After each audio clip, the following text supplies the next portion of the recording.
పలుకు తెలియనిది మాటున ఉండే మూగమది కమ్మని తలపుల కావ్యమయే కవితలు రాసే మౌనమది రాగల రోజుల ఊహలకి స్వాగతమిచ్చే రాగమది శృతిలయలరగని ఊపిరికి స్వరములు కూర్చే గానమది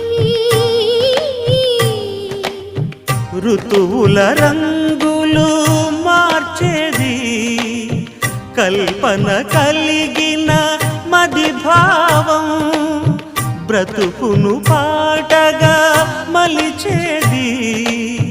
మనసున కదిలిన మృదునాదం